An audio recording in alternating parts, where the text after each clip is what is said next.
Michael, plug in the Treehouse lights and breaker. Hey!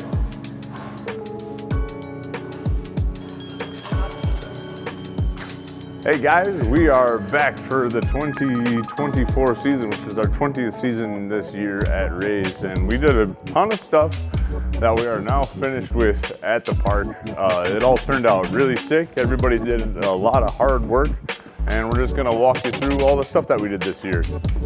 All right, so first thing that I worked on this year was making this big old platform to put this berm on top of, and I'm super stoked on how this turned out because I wanted to do this one for years. But now you just have a straight shot out of the catwalk to the treehouse and right down into this thing, and then you're hitting the first rascal berm that Ray and I made at the bottom of this thing. The line for this before wasn't the greatest, but now this opened up the railing so it's not so constricted. But yeah, we just kind of made this straight shot a lot better to the first berm that Ray and I made. Now you can just head straight down this and not worry about snagging your handlebars on the railings that are a little bit too close. You can go straight down the green trail still, but this makes it a lot wider, a lot more fun, and a heck of a lot more fast. All right, so another thing that we worked on this year was reworking the mini rhythm a little bit. We made the lips a little bit more friendly, a little more mellow, and then we also repositioned this hip that I'm standing on so it's not so that pole isn't quite so in everybody's way. We also kind of widened all this stuff out to loosen up the berm right here in front. And we moved over the entrance and the exit lane for the sport course. Another thing that I'm stoked on is just adding a couple of emergency exits, because when riders go down, which is kind of inevitable, but now we just don't have to carry them up and over walls. We can just put them out the cattle gates on some really easy emergency exits. So with moving the exit for the sport course, we actually ended up losing one trail out of here, which is kind of a bummer, but we had, let's see, I think Taz and David worked on reworking some of this stuff here. So we took some old existing bridge work, tied it together, and made kind of a really cool, clunky technical trail that dumps you into the backside of this berm. All right, so Dave, Taz, and Anthony worked on some of this stuff over here, just kind of patching in some old stuff with some new stuff. And we ended up ditching a couple of trails that didn't work out spectacularly and kind of put in a cool little banana here. I guess that's what you'd call it, right? We also have the American Ninja Warrior wall ride set up. Basically, you just come through here and you got to get a little technical with your bunny hopping, but you just got to go wall to wall to wall.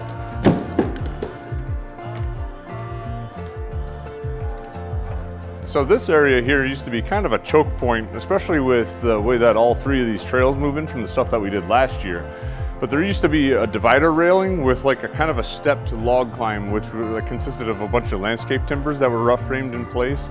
It was pretty technical, but there was a lot of younger riders that were kind of veering off to the side and getting stuck on that and just kind of causing a traffic jam. So this was more for optimization of the flow of the green trail. So just kind of added in some tilted North Shore, kind of a Sidewinder Ray fashion, but just did some framing and North Shored this all the way up. And now this is just nice, wide, and friendly. And then another thing, we had kind of a big, what was this, like a 12-foot by 7-foot deck right here that was kind of flat, and it wasn't super grippy, and people would like kind of slide out with their tires quite a bit doing this switchback climb. So in efforts to kind of improve the flow, did a little bit of repair work here, resheeted the deck, and then added like a pretty tight little 4-foot quarter pipe-ish type thing right at the top here. We have a similar thing inside of the climb in the outback section of the park. But basically you can just treat this like a big old berm and carry your speed up the catwalk.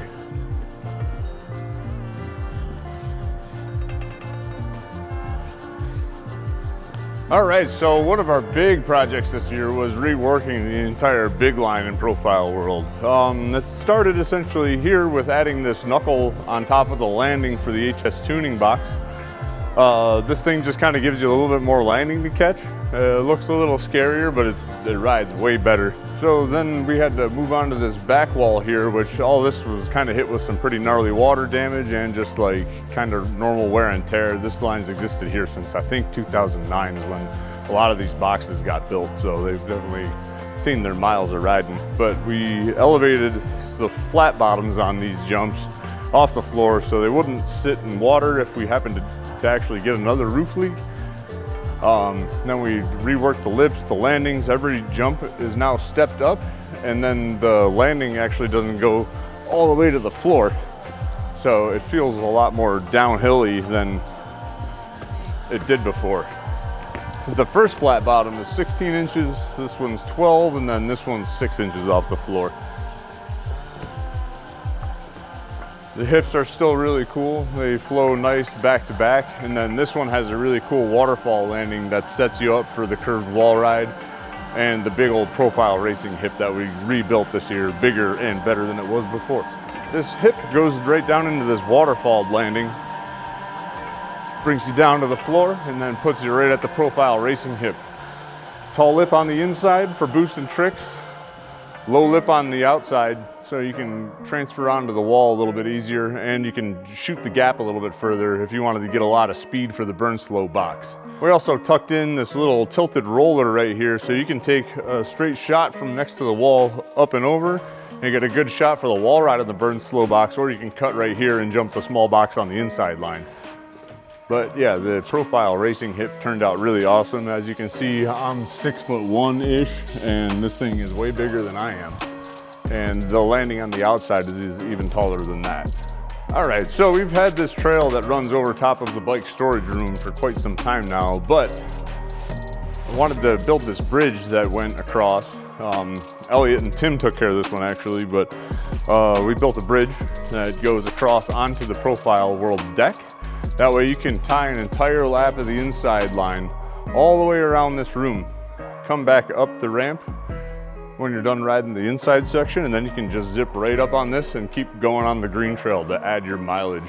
We haven't clocked out how much mileage is actually on the green trail since we added this particular portion, but I'm looking forward to seeing. And tell you what, here's an impromptu challenge. I'll give anybody a free day pass if whoever guesses the closest on how long the green trail is now. No cheating.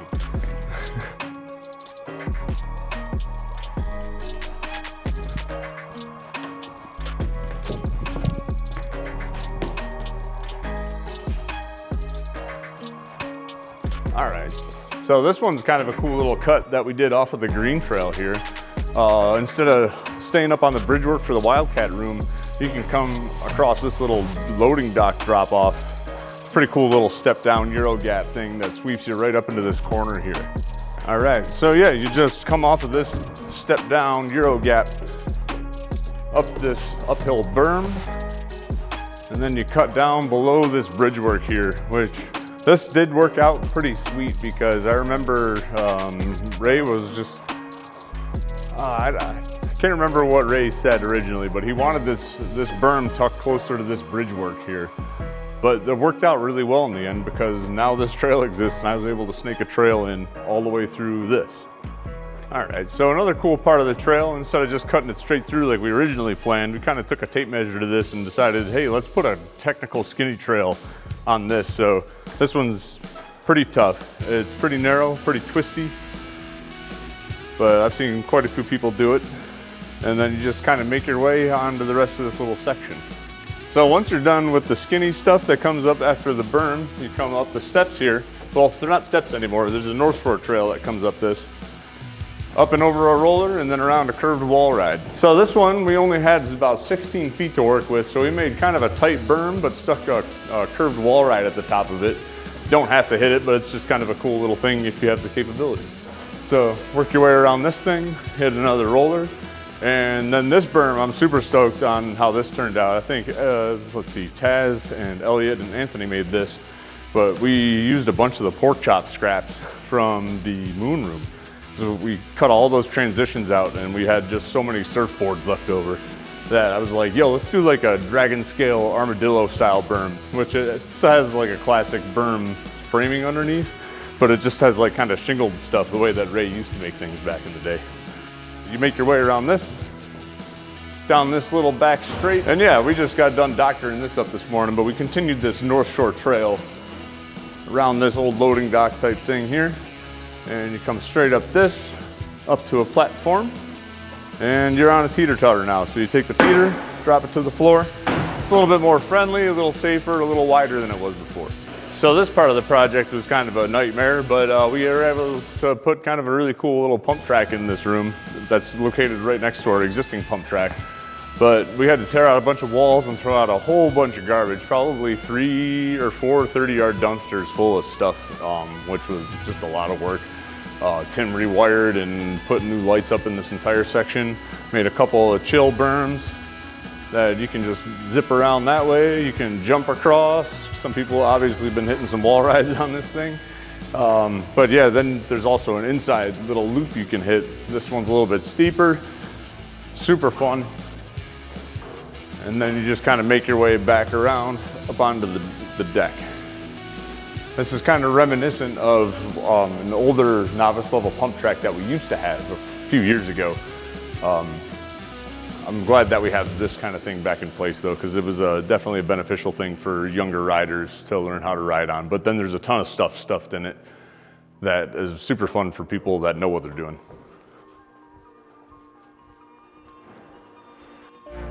All right, so this room here I actually built last year, and it was kind of short on time, but we had kind of a blank spot that sat in the floor here. So we took part of that trail I was talking about in the sport course that we had to lose. We rebuilt it over here and added like kind of a shortcut skinny that's a little bit more technical that goes through the middle here. And now you just come out right behind the wall and then merge back into the green. Pretty cool technical option for this room. Cool, so something else that we got done in here, I think Taz and Anthony ripped through this. Kind of gutted out a not so popular line that was inside of the beginner room here and added in 2 North Shore box jumps that kind of sprawl spaghetti out onto some of the other trail work that we have. Everything ties in real good, super beginner friendly. And yeah, you just kind of pick your poison through this room. So last year, this was an entirely new room that we acquired, and this year we acquired even more space. So we had to open up this doorway, open up that doorway. And we also cleared out the old family storage room, moved it over toward the profile world, as you guys saw. We have kind of some plans for this room next year. So you come up through that doorway, around the corner, and then blast through these doorways that we opened up, continuing your green trail adventure, and you're straight into the new moon room, which seems to be a pretty big hit from what I've seen. Lots of dudes are coming up with a lot of really cool stuff in here. Tons of kids having a lot of fun. Cross-country riders, BMXers, dirt jumpers. I see all those bikes in here. It's awesome. Yeah, so this was our last project of the year, probably the biggest. It took a little over a month to build out after we got all the walls painted and the lights. This thing was kind of a challenge to make. We got all the bowls made first, and then figured out the framing for the decking, and then sheeting the decking. That took pretty long time this summer. Yeah, I had never seen much like this. I guess I've seen like the Birmingham bowls. Somebody mentioned that on Instagram, and I totally forgot about that spot. But yeah, this is a pretty unique design that Ray came up with. I just tried to put it together as best as I could and make it as fun as possible. There's a lot of stuff to do in here. Yeah, so this part of the green trail like gets tied in right here, and then you kind of make your way through this room doing whatever bowl bopping you feel like doing, making your way all the way to the exit of the room. Totally different from anything else that we have in the building. It doesn't ride like a pump track. It doesn't ride like a box jump or a skinny. This is just a really unique design that Ray came up with, and I'm pretty stoked on how everything turned out. So that caps the construction projects from this year. Please let us know what you guys think on the comment section. Yeah, make sure you hit all the new stuff that we did this year. We put a ton of work into it, and I really just want to see you guys smiling and riding it. Well, that's it for now. Please do that like and subscribe thing that everybody asks for, and you'll get a little message when we put the video up every Wednesday. Thanks, and we hope to see you next Wednesday.